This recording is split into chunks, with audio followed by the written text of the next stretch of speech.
What is up, everyone? My name is Sam Peets coming at you after a wonderful weekend of football. Professional sports are back. They've been back for a while, actually, but the NFL is, of course, the king of them all. And we got through Sunday's games yesterday. I'm so excited. It was a lot of fun. I really missed some of the opening games because I was moving to my new dorm apartment thing here at Clemson, as you can see in the background. But now I'm settled in. It's going to be a good shot here until the end of the year. And today I want to talk about the NFL summer in terms of contracts and contract extensions. Because it was really a big year. I think we've overlooked just how consequential it could be. First off, plenty of free agents or upcoming free agents sign new deals or sign long-term extensions with their teams. They won't be going anywhere anytime soon.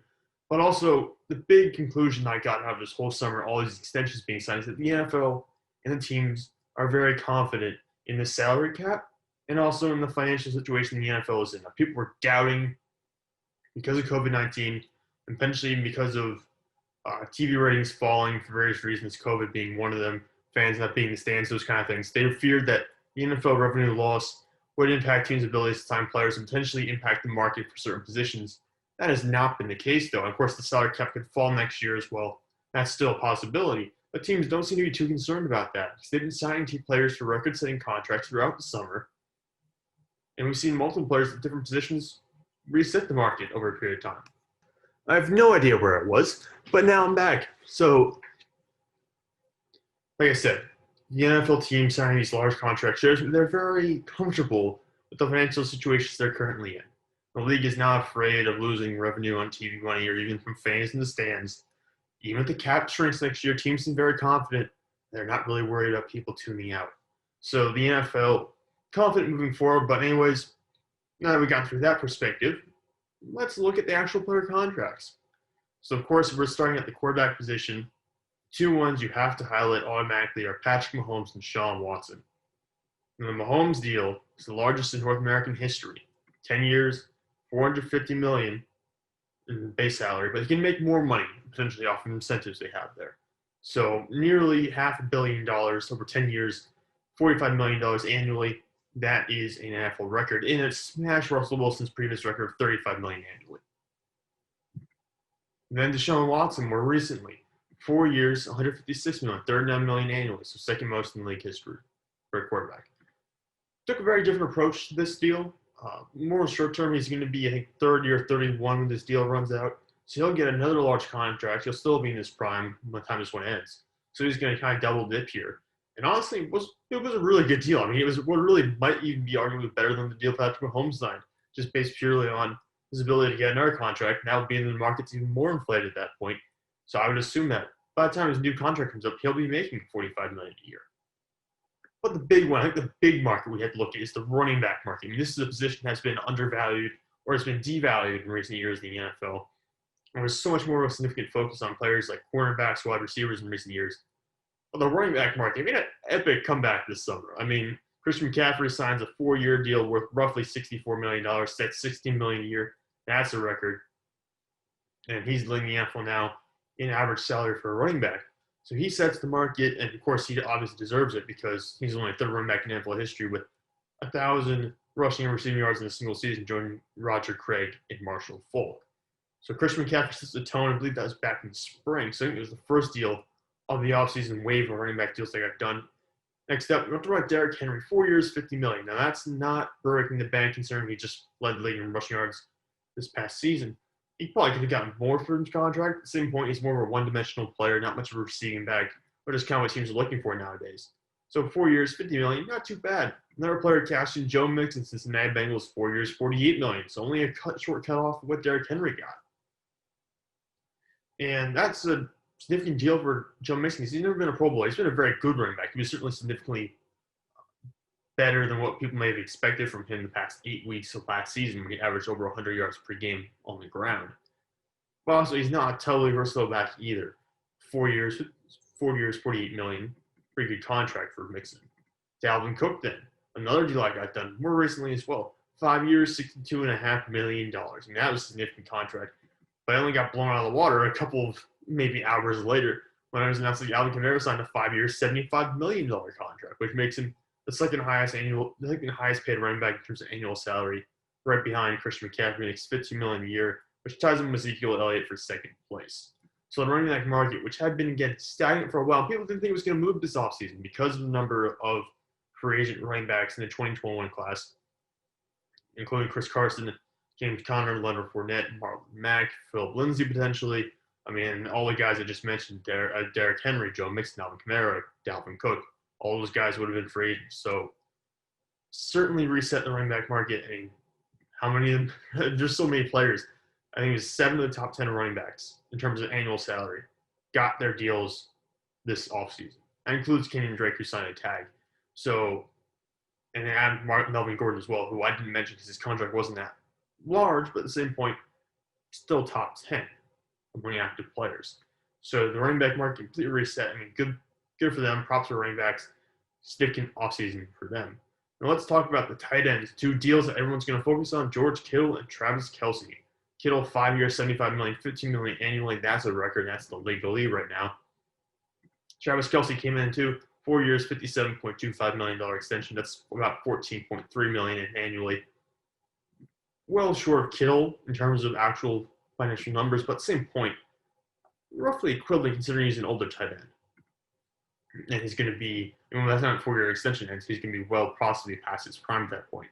So I don't know if he'll play out the entirety of that deal, but certainly, I mean, got the tight end market moving quite a bit. Those 2 guys both smashed what had been the lead at that point, which was held by Austin Hooper, who signed a deal over this offseason, 4 years, $42 million. And they came through and they smashed that one pretty well. So, I mean, another market that was entirely reset this offseason, tight end spot, which really, they needed someone to reset it because tight ends today are more valuable than ever before. So it was about time someone came in there and really shook things up.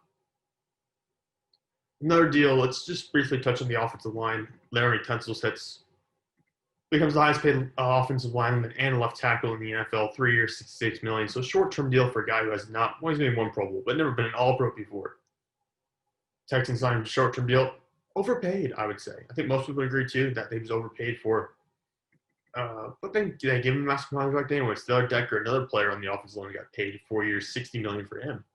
And give him cashing in there. Defensive end, this was another important one because Myles Garrett set a record with a 5-year, $125 million contract for being the highest paid defensive player in terms of annual salary. And then Joey Bosa came along and smashed it a couple days later. He ends up signing a 5-year, $135 million deal. That's $27 million annually, well above the cut what Khalil Mack was making when he had the record. So those 2 come in. They set new marks for defensive ends, for defensive players in general. And if we're talking defensive line, we might as well mention the plethora of interior defensive linemen who got paid this offseason. Starting with Chris Jones, 4 years, $80 million. That's a guy who's on defending Super Bowl champs. They're keeping that unit together, despite the fact that Kansas City entered basically the offseason with a nickel and dime. This is one man just signed quite a few extensions. DeForest Buckner, another interior defensive lineman who got paid. He got shipped to Indianapolis from San Francisco and signed a 4-year, $84 million deal. So a little bit more than what Chris Jones is getting. Kenny Clark, nose tackle for the Green Bay Packers. He got paid 4 years, $70 million for nose tackle. I think that's the highest deal for them they'll ever got in NFL history. Cam Hayward got an extension he deserved from Pittsburgh because he was going to be a free agent next summer. 4 years, $65.6 million. So a well short of what you got from DeForest Buckner and younger guys like Chris Jones. Although I would argue Cam Hayward has actually been a better player than those 2 of the past 2 or 3 years. But possibly a team-friendly deal. He's also a little bit older in age, so I would kind of explain why he's making significantly less than Buckner and Jones. Another position I want to touch on briefly, the market didn't change too much, but DeAndre Hopkins in the wide receiver spot got some boosts here. Hopkins on a 2-year, $54.5 million extension. So that's $27.25 million annually on that extension. That's really unheard of. I mean, it is unheard of. It's ridiculous for a wide receiver to get that kind of money. But he's gotten it. I mean, he was underpaid for a while now, so I understand why he's getting that deal. I'm sure there's going to be something in there that will prevent him potentially from getting all that money just because it's a ridiculous amount to pay a receiver.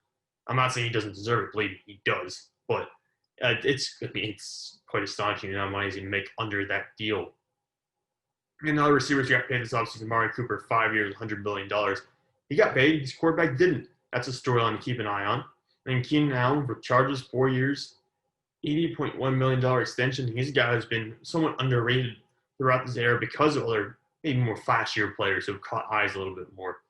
So he gets his contract he deserves. And I do have a note here. DeAndre Hopkins becomes the highest paid non-quarterback in NFL history with his new extension. That is in terms of annual salary, I believe, because of the $27.25 million, which is just slightly above Joey Bosa's $27 million, which he signed earlier this offseason. And now we're going to, one more offensive lineman who I passed over. Ryan Kelly, the highest paid center in the league. 4 years, $50 million. That's $12.5 million per year. So that's a new bar for the market. Linebacker, not a lot of linebacker movement this offseason, but Zach Cunningham does get a 4-year, $58 million extension from Houston, Texas. He's probably their best linebacker, so he deserves that kind of money. Interior defense lineman, I missed two because they were smaller deals I didn't have highlighted at the time. But Javon Hargrave gets a 3-year, $39 million contract from Philadelphia, while DJ Reader gets a 4-year, $53 million deal from Cincinnati. Those were both offseason free agent signings. They were not extensions. But then we got to look, coming down the stretch here, let's look at the defensive backs. This is really what I want to touch on. Budda Baker becomes the highest paid safety in the league, currently 4-year deal worth $59 million. That's $14.75 million annually. Kind of strange got this deal. Reminds me a little bit too much of the Landon Collins situation, where it's kind of like a box safety. A guy came down, but it wasn't really terrific in coverage.